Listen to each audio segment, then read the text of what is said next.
Dear student, today in this lecture we prove some important theorems based on connected spaces. Before starting my lecture, I recall that T separated set are separated set. Let Xt be a topological space and A and B are two non-empty subsets of a topological space. Then A and B are said to be separated or T-separated sets if and only if A closure intersection B is equal to empty and B closure intersection A is equal to empty.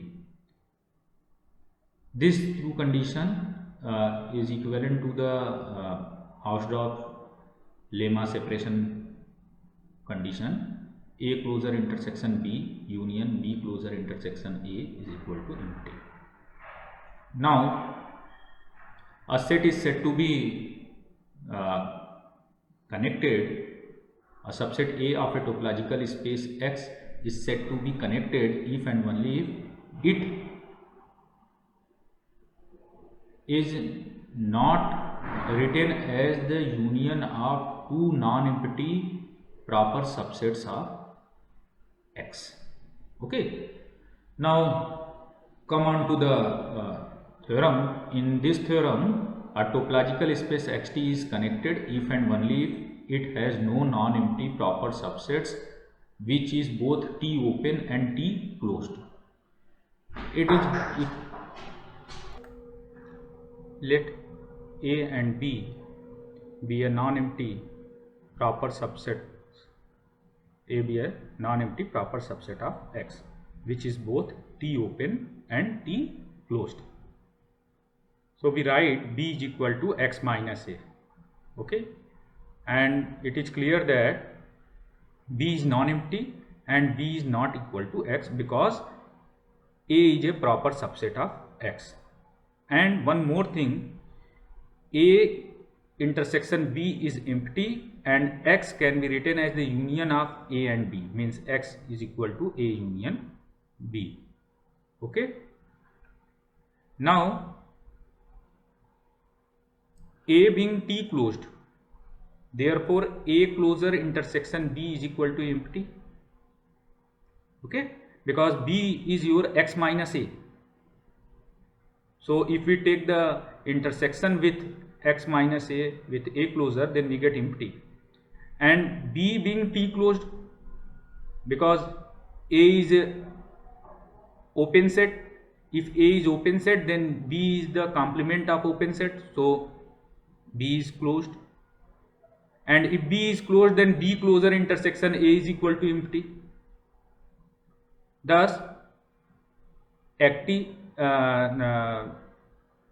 is disconnected.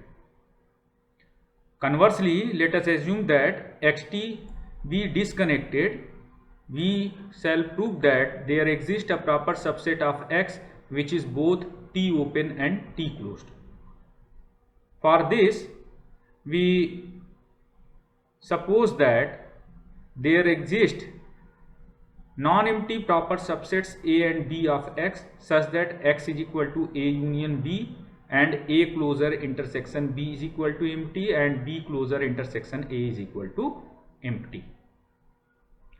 Since A closure is the largest closed set that contains A, so A is contained in A closure, it means A intersection B is equal to empty. Okay, because if the intersection of B with largest set means A closure is empty, then the A is the subset of A closure, so intersection of A with B is also empty. Clearly, A is equal to X minus B. Okay, so B closure is intersection A is empty, and clearly A union B closure is equal to X, and therefore we write A to be X minus B closure. A to be X minus B closure, and you know that B closure is the closed set, so A is open set, so A is T open. Similarly, if we assume that B to be X minus A closure, and it follows that B is T open. Why B is T open? Because A closure is a closed set. If we take the complement of closed set, then we get open set, so B is open set.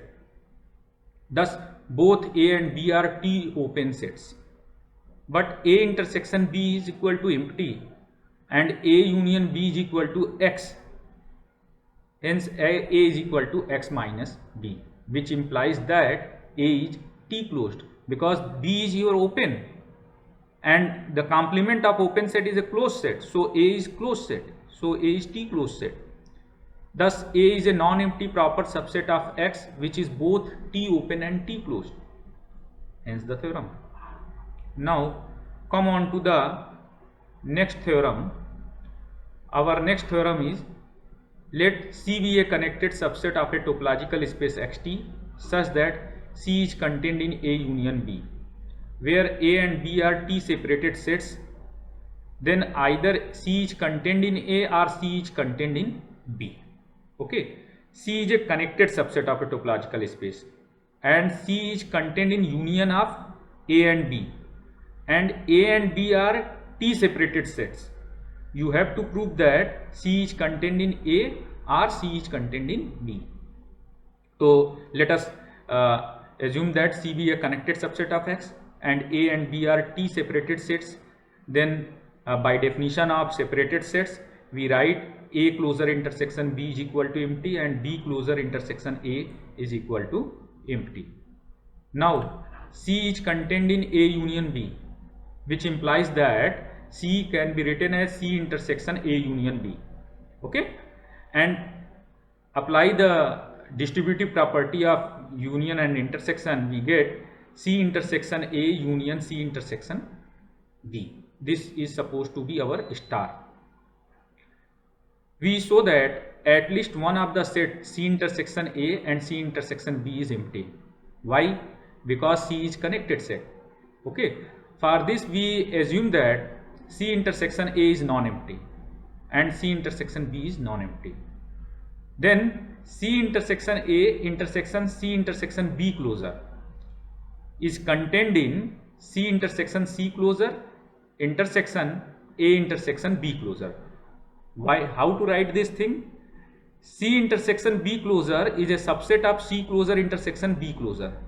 Okay, and we separate C and C closure, so we take C intersection C closure intersection A intersection B closure, and you know A intersection B closure is empty, so empty intersection of empty set with C intersection C closure is again empty, so C intersection A intersection C intersection B closure is a subset of empty set. It means C intersection A intersection C intersection B closure is empty set. Okay, similarly we very easily prove that C intersection B intersection C intersection A closure is equal to empty. It means C intersection A and C intersection B are T separated set.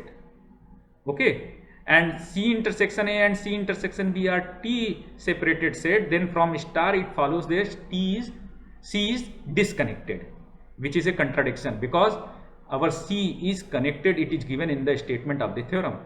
Hence C intersection A is equal to empty and C intersection B is equal to empty. Means both the sets C intersection A and C intersection B are empty.